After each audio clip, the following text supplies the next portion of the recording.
காரிருள் சூழ்ந்த நள்ளிரவு நேரம். மயிலாப்பூர் கிராமமே உறைந்து போய் கிடந்தது. திடீரென்று கதிரேசனின் கோழி பண்ணைக்குள் ஒரு கருத்த புகை மிதந்து வந்தது. அடுத்த நொடி தீப்பிழம்பாய் எரியும் சிவப்பு கண்களோடு, நீளமான கூர்மையான நகங்களோடு ஒரு பயங்கரமான பேய் அங்கே இறங்கியது. அது தன் கூர்மையான நகங்களால் ஒரு கோழியை பிடித்து ஒரே கடியில் கடித்து குதறியது.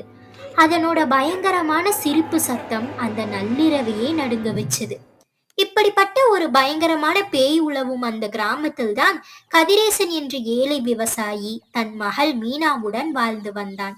மனைவியை இழந்த கதிரேசனுக்கு மீனாதான் உலகம்.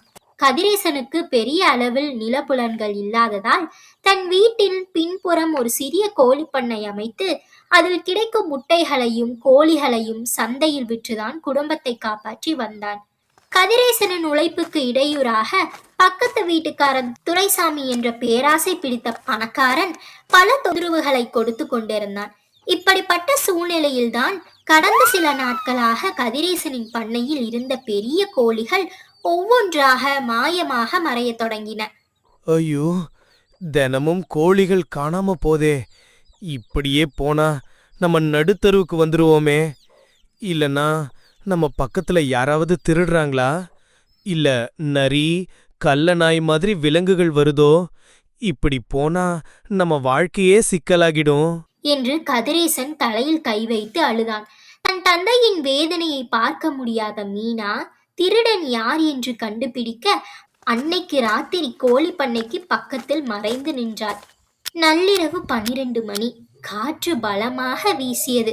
சுற்றுப்புறமே ஐசு போல குளிர்ந்தது. திடீரென அந்த பேய் பயங்கரமான உருவத்தோடு காற்றில் மிதந்து வந்து மீண்டும் ஒரு கோழியை பிடிக்க முயன்றது. பேயை பார்த்ததும் மீனா பயத்தில் நடுங்கினாலும் தைரியத்தை வரவழைத்து கொண்டு பேயின் முன்னே வந்து, பேயாரே, தயவு செய்து எங்களோட கோழிய சாப்பிடாதீங்க. என் அப்பா ரொம்ப உடம்பு சரியில்லாம இருக்காரு. இந்த கோழிகளை நம்பிதான் எங்க வாழ்க்கையே ஓடுது என்று கண்ணீரோடு கெஞ்சினார். அதை கேட்ட அந்த பேய், என்னை பார்த்து எல்லாரும் ஓடுவாங்க, நீ என் முன்னாடி வந்து பேசுறியா? எனக்கு ரொம்ப பசிக்குதுடி என்று கர்ஜித்தது.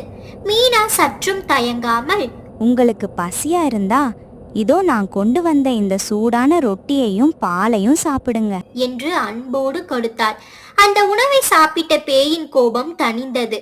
பெண்ணே, உன் அன்பான குணம் என்ன நெகிழ வச்சிடுச்சு. உண்மையிலேயே நான் கோழி திருட வரல. பல வருஷங்களுக்கு முன்னாடி இந்த ஊர்ல வாழ்ந்த முனியன் தானா?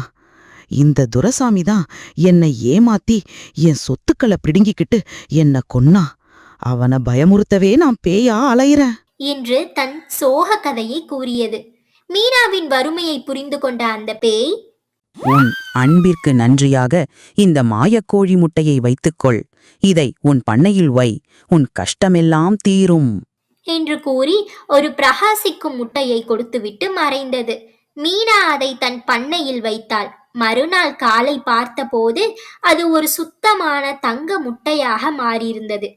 கதிரேசனும் மீனாவும் அந்த தங்க முட்டையை விற்று நிறைய பணம் சம்பாதித்து ஊரில் உள்ள ஏழைகளுக்கும் உதவி செய்தனர்.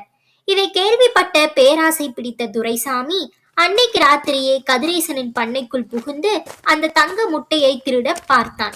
அப்போது திடீரென்று அந்த பேய் பயங்கரமான ராட்சச உருவம் எடுத்து துரைசாமியின் முன்னாடி தோன்றி அவனது கழுத்தை பிடித்து தூக்கியது. டே பேராசை பிடிச்ச துரைசாமி, அன்னைக்கு என்னை ஏமாற்றிக் கொன்னாய். இன்னைக்கு இந்த ஏழை விவசாயியோட சொத்தை திருட வந்தியாடா என்று கத்தியது. துரைசாமி பயத்தில் என்ன செய்வதென்று தெரியாமல், நான் ஏமாற்றிய அத்தனை நிலங்களையும் சொத்துக்களையும் கதிரேசனுக்கும் ஊர் மக்களுக்கும் திரும்ப தந்துரா. நான் செய்த தவறுக்கு மன்னிச்சு நம்ம ஊருக்கு நல்லதா வாழ வழி பண்ணுறேன். இது என் கடைசி வாக்குறுதி. இனிமேல் நியாயத்தோட நேர்மையோட வாழ போறேன் என்று சொல்லி காலில் விழுந்து கதறினான். அதன் பிறகு அந்த பேயின் ஆத்மா சாந்தியடைந்தது. கதிரேசனும் மீனாவும் ஊர் மக்களின் அன்போடு சந்தோஷமாக வாழ்ந்தார்கள். இந்த கதை சொல்ல வரும் நீதி என்னவென்றால், அன்பும் இரக்கமும் அசுரனையும் மாற்றும். ஆனால் பேராசையும் துரோகமும் என்றும் அழிவையே தரும். இதே மாதிரி இன்ட்ரெஸ்டிங்கான ஸ்டோரியில சந்திக்கிறேன். இந்த வீடியோ உங்களுக்கு பிடிச்சிருந்தா லைக் பண்ணுங்க. விடி டைரிஸ் சேனலை மறக்காம சப்ஸ்கிரைப் பண்ணுங்க. பாய்.